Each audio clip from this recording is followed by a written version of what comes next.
하나님의 친히 우리에게 말씀해 주시기를 바랍니다. 깨닫게 하여 주시기를 바랍니다.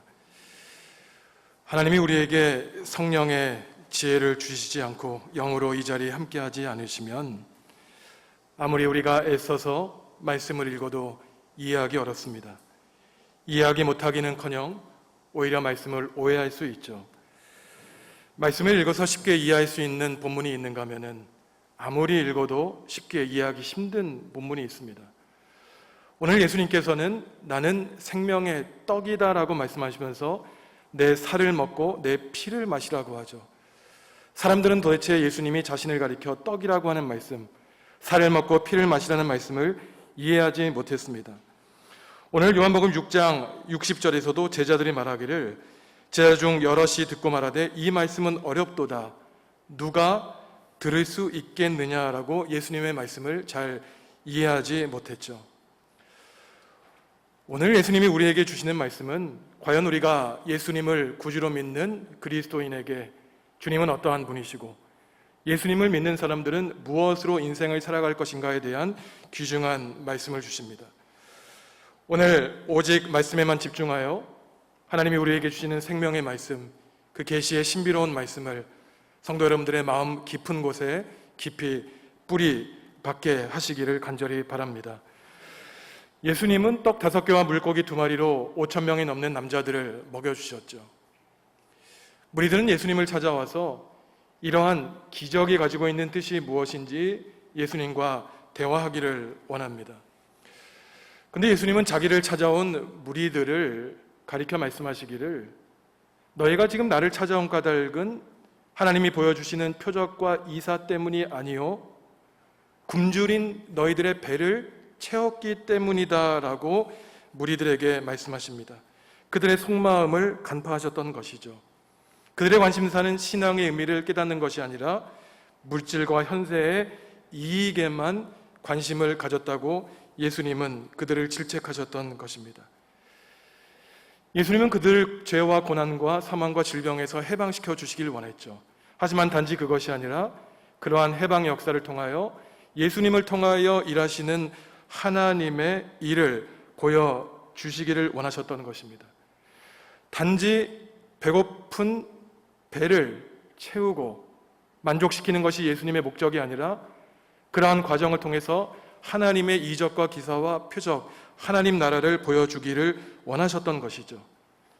그러면서 예수님이 말씀하시기를 썩어 없어질 양식을 위해서 일하지 말고 영생하도록 하는 영원한 양식을 위해서 일하라고 예수님은 말씀하십니다. 무리들이 예수님께 질문하죠. 그렇다면 우리가 영원한 양식을 위해 무슨 일을 해야 됩니까? 이들은 아직도 예수님의 뜻을 간파하지 못했던 것이 자신의 힘과 노력으로 어떠한 대단한 일을 해야 영생을 얻는 것으로 생각했던 것입니다. 그러한 무리들에게 예수님은 다음과 같이 말씀하시죠. 29절 말씀 함께 읽겠습니다. 예수께서 대답하여 이르시되 하나님께서 보내신 이를 믿는 것이 하나님의 일이니라 하시니 아멘. 크고 위대한 어떤 일을 예수님이 요구하시는 것이 아니라는 것입니다. 가장 근본적인 일은 하나님이 보내신 이 예수님을 믿는 일이 하나님이 원하시는 일이라고 예수님이 말씀하고 계시죠. 예수님을 믿는 것이 하나님의 위대한 일이다라고 할 때 그것이 무슨 대단하고 힘든 일이냐 믿는 사람들이 이렇게 말할 수 있을지 모릅니다. 하지만 사람이 원한다고 예수님을 하나님으로 고백하게 되는 것이 아니죠. 사람이 원한다고 내가 바란다고 예수님이 믿어지는 것이 아닙니다. 사람의 의지로 가능한 것이 아니죠. 우리가 아무리 복음을 외치고 전도한다고 해도 하나님이 역사하시지 않으면 그 어느 누구도 예수를 그리스도로 고백할 수 없는 것입니다. 하나님이 믿게 하셔야 가능하고 하나님이 인도하셔야 가능하고 하나님이 모든 것을 주관하셔야 우리에게 구원이 가능한 것이죠.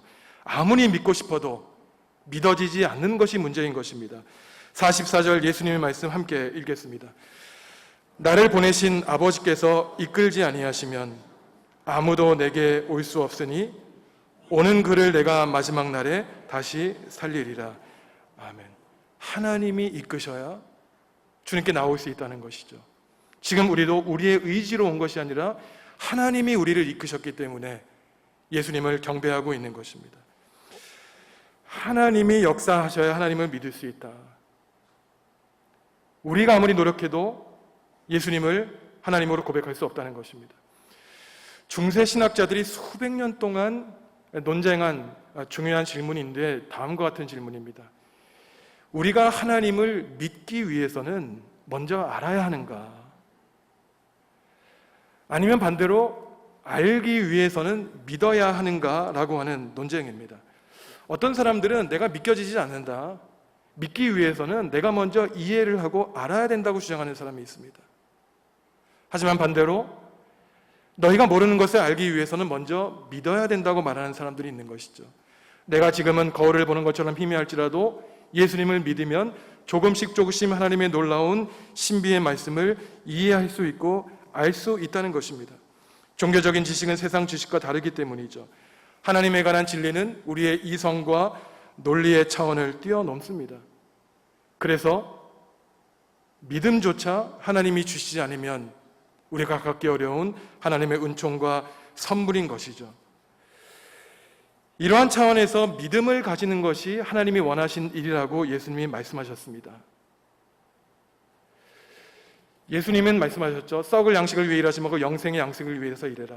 무리가 물었습니다. 그러면 우리가 해야 될 일은 무엇입니까? 나를 믿어라. 사실 여기서 무리와 제자 예수님의 대화는 끝이 났어야 됩니다. 그런데 무리들은 나를 믿으라고 하는 예수님의 말씀에 아직 만족하지 않습니다. 그 이상의 것을 요구하는 것이에요. 무엇을 요구합니까? 표징을 보여달라는 것입니다.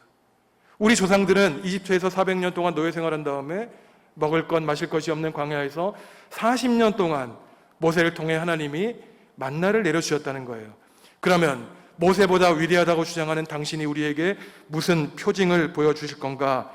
무리들은 불신앙의 모습을 보여주고 있는 것입니다. 사실 굉장히 수준 낮은 대화예요. 사람과 사람 사이, 하나님과 사람 사이가 영으로 교통하면 굳이 그러한 대화가 필요 없습니다. 눈만 보아도 마음으로 상대방이 무슨 생각을 하고 무엇을 원하는지 알 수 있죠. 하지만 무리들은 예수님을 믿을 의도가 없었기 때문에 나를 믿는 것이 하나님의 일이라고 아무리 알려줘도 눈에 보이는 표징을 예수님께 요구하고 있는 것입니다. 예수님이 말씀하시죠. 광야에서 너희가 먹은 만나는 그 안에 생명력이 유한하다는 것이에요.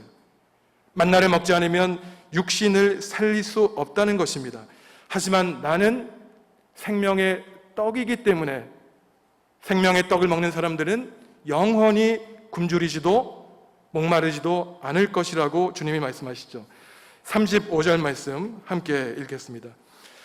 예수께서 이르시되 나는 생명의 떡이니 내게 오는 자는 결코 줄이지 아니할 터이요 나를 믿는 자는 영원히 목마르지 아니하리라.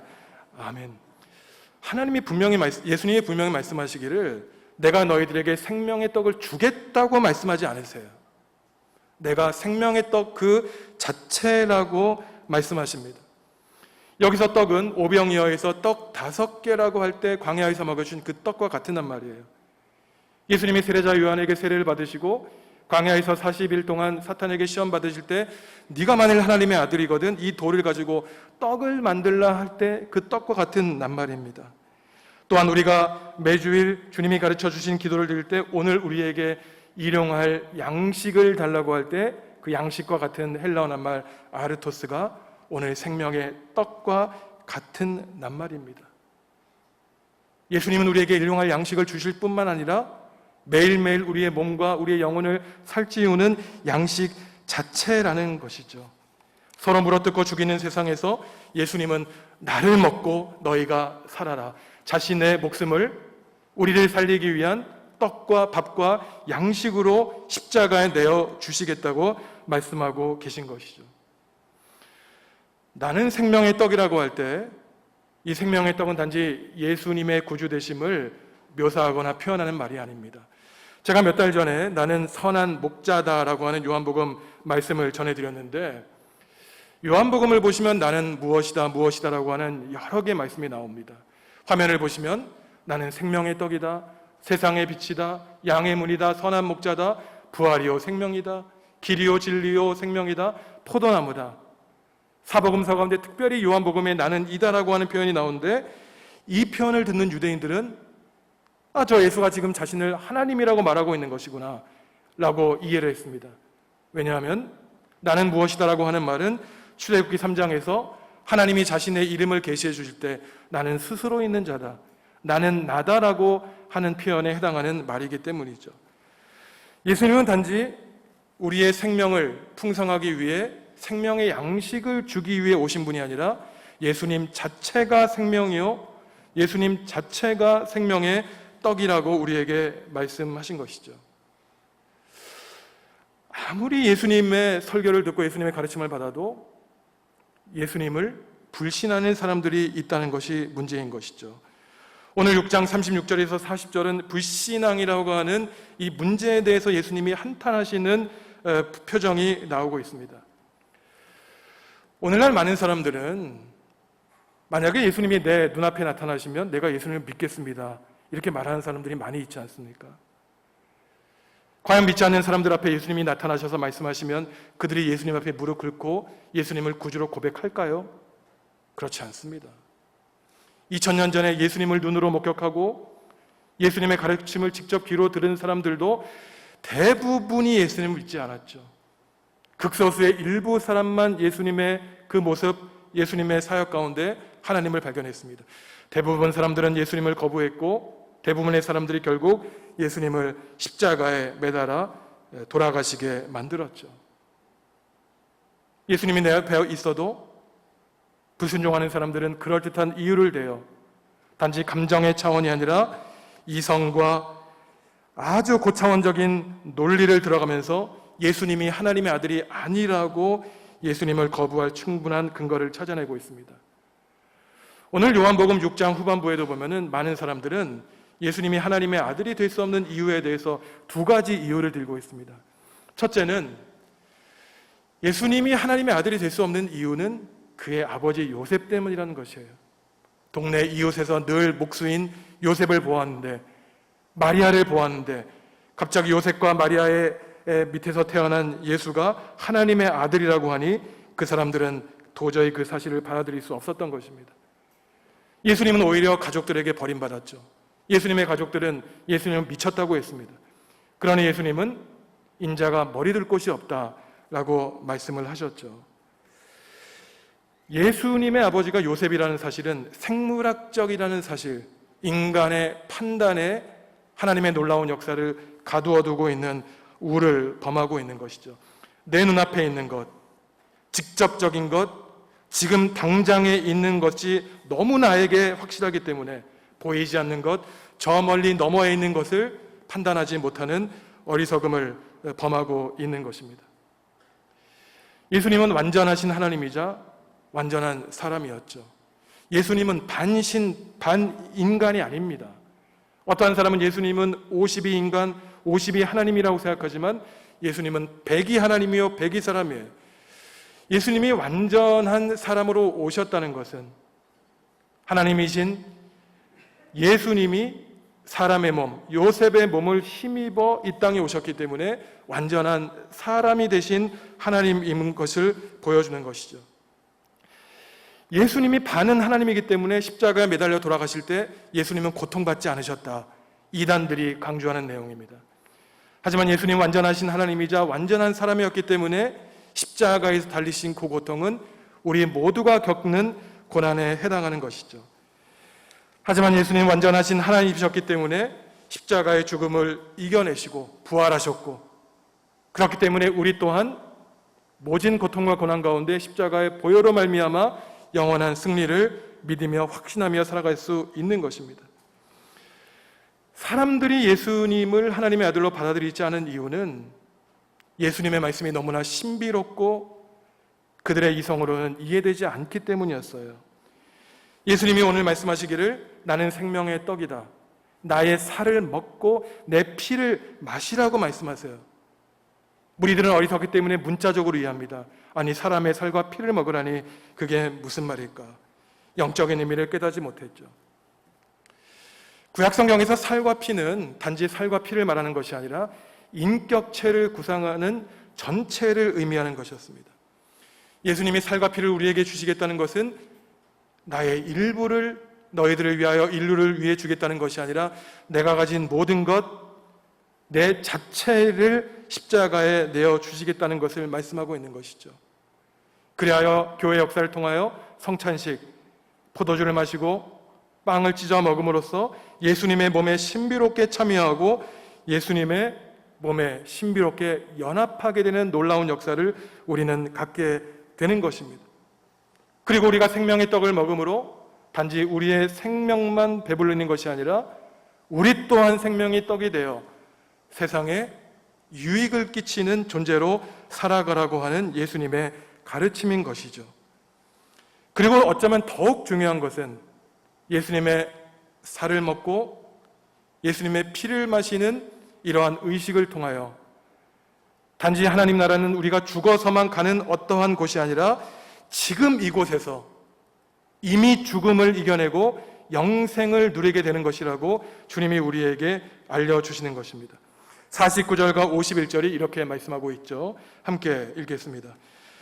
너희 조상들은 광야에서 만나를 먹었어도 죽었거니와 나는 하늘에서 내려온 살아있는 떡이니 사람이 이 떡을 먹으면 영생하리라.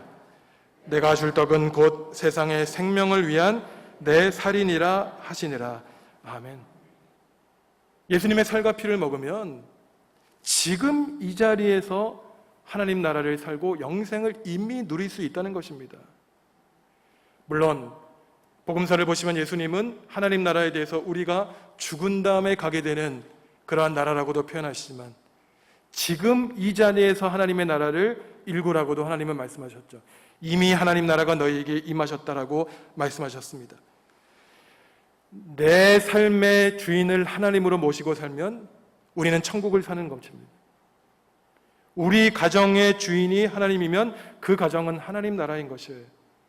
우리 교회의 주인이 하나님이면 하나님이 통치하시면 우리 교회가 바로 하나님 나라를 살아가는 것입니다.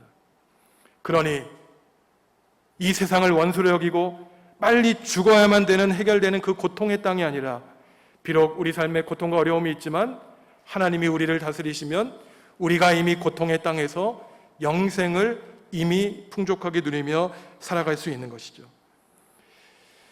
예수님의 가르치면 들으면 또 들을수록 예수님을 사랑하게 되고 예수님의 말씀을 이해하고 싶은 사람이 있었는가 하면 예수님의 말씀을 들으면 들을수록 오히려 예수님을 거부하는 그 사람들이 나타나게 되었죠.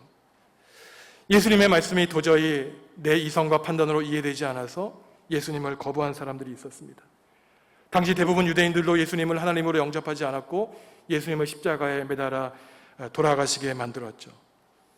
이것은 지금도 마찬가지입니다. 우리가 아무리 복음을 전하고 전도하여도 사람들이 받아들이지 않죠.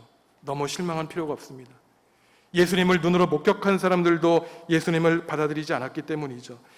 한 사람만 받아들이고 한 사람만 주님께 돌아와도 그것은 천하를 얻을 만큼 귀하고 감사한 일이죠. 예수님은 오히려 예수님의 가르침을 듣고 떠나는 무리들을 바라보시면서 제자들에게 한탄하시며 말씀하셨습니다. 너희들도 내 곁을 떠나려느냐? 그때 예수님 곁에서 베드로가 말씀했죠. 주여, 영생의 말씀이 주께 있사오니 우리가 누구에게로 가오리까? 참 다행한 일이에요. 예수님의 말씀 아래서 영생을 발견했으니 우리가 어디 가서 다른 삶을 찾을 수 있겠습니까? 이 베드로의 고백이 바로 저와 여러분들의 고백이 되어야 되는 것입니다. 하나님은 한 명의 예외 없이 모든 사람의 공평하게 구원의 길을 보여주셨고 구원의 기회를 허락해 주셨습니다. 하지만 모든 사람이 하나님의 구원의 초대를 받고 하나님의 복음을 들었지만 받아들이는 것도 거부하는 것도 인간에게는 하나님이 자유로운 의지를 주셨어요. 인간을 노예처럼 아무 의식 없이 억지로 믿게 하신 것이 아니라 하나님이 스스로 인간에게 자유를 주셔서 스스로의 마음과 입술로 고백하게 하셨던 것입니다. 그래서 이 구원의 역사는 하나님의 인도 초대와 사람의 반응이 결합될 때 이렇게 될 수 있는 것이죠. 하나님이 우리를 구원하시기 위해서 일하십니다. 그 일은 오늘 37절 39절을 보시면 독생자 예수 그리스도를 우리에게 보내주신 하나님의 일이에요.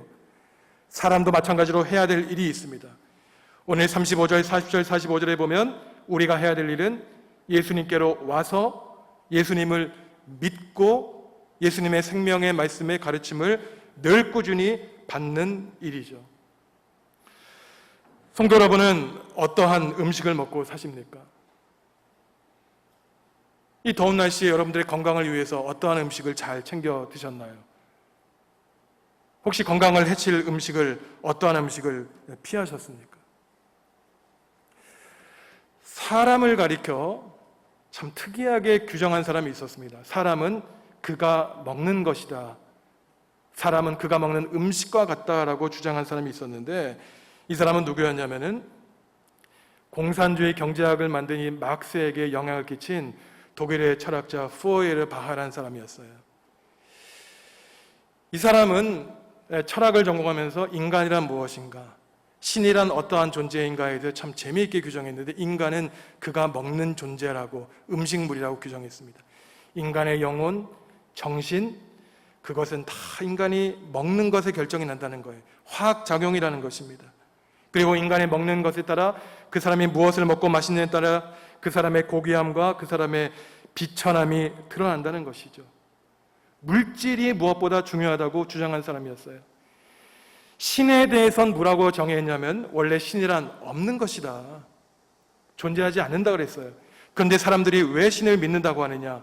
사실은 신이란 없는 존재인데 인간이 원하는 것, 자기에게 부족한 것을 투영해서 투사시킨 것이 신이라고 이 포에르바흐는 규정을 했습니다. 주장하는 것은 자기의 자유죠. 하지만 이 사람이 너무나 안타까운 것은 젊은 시절 신학을 공부하기 위해 독일의 그 유명한 대학교인 하이델베르크 대학에 입학한 사람이었어요. 신학을 공부하러 대학교에 들어갔다가 인간은 먹는 것에 불과하다, 신은 인간이 만들어낸 투영시킨 것에 존재하다라고 하는 그 어리석은 안타까운 결론을 낸 철학자가 바로 이 포에르바하였던 것이죠. 기도하지 않고 성령의 도우심을 받지 않으면 우리가 아무리 처음에 예수님을 구주로 고백한다고 할지라도 엉뚱한 결론을 내리게 되는 것입니다. 하지만 과연 우리가 이 사람을 함부로 욕할 수 있을까요? 우리가 살아가면서 먹는 것, 마시는 것, 우리 인생의 유익만을 위해 모든 노력을 기울이고 최선을 다하지만 하나님을 아는 일에 최소한의 것을 투자하여 아주 경제적인 삶을 살아간다면 그러한 사람 또한 이러한 유물론자와 다른 바 없는 사람인 것이죠. 단지 그렇지 않은 척 살아갈 뿐입니다. 이러한 사람을 가리켜 명시적인 유실론자, 실천적인 무실론자라고 해요. 말로는 하나님을 믿는다 그러면서 구체적으로 사는 모습은 하나님 없이 내가 왕이 되어 나만의 왕국을 거느리며 사는 것입니다. 이러한 사람들에게 예수님은 다음과 같이 말씀하셨죠. 오늘 우리가 처음 읽은 구절이지만 사실 결론과 같은 말씀입니다. 27절 말씀 함께 읽습니다. 썩을 양식을 위하여 일하지 말고 영생하도록 하는 양식을 위하여 하라. 이 양식은 인자가 너희에게 주리니 인자는 아버지 하나님께서 인치신 자니라. 아멘. 일주일 내내 말씀 묵상하고 설교를 준비하고 어제 잠에 들었습니다. 아침에 눈을 떴는데 제 머릿속에 문득 생각이 드는 것이에요. 지난 일주일 동안 나는 무엇을 위해 살았는가?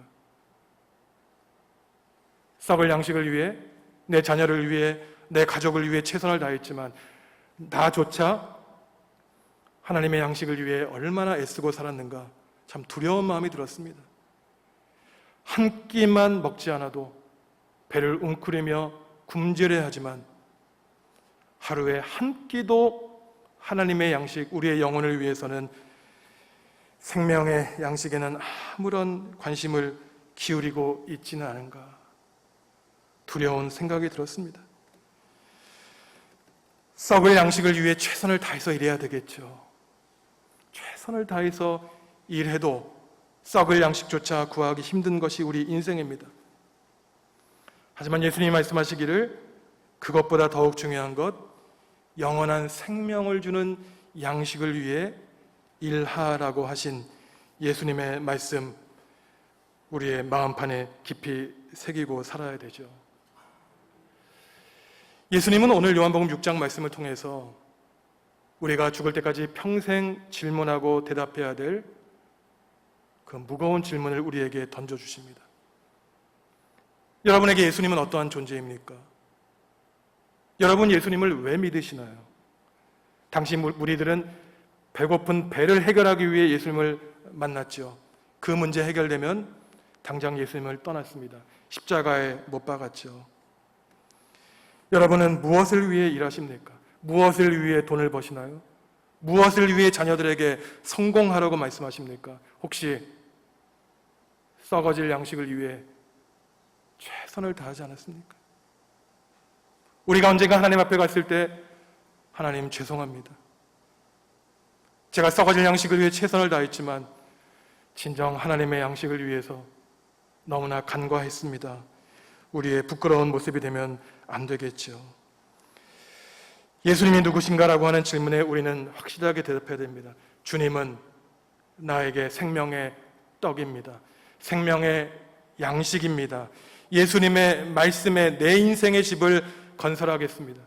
예수님의 살과 피를 먹고 영원한 생명을 죽음이 창궐한 시대에 누리며 살겠습니다. 우리는 확실하게 대답하고 우리의 입술과 마음으로 고백해야 됩니다. 사랑하는 성도 여러분, 예수는 우리에게 생명의 떡이 되어 주셨습니다. 나를 씹어 먹어라. 나를 먹고 십자가에서 흘리신 내 피를 받아 마시고 너희만 살면 그것이 바로 내가 원하는 것이다. 예수님이 오늘 우리에게 생명의 떡이라는 말씀을 통해서 주시는 가르침이죠.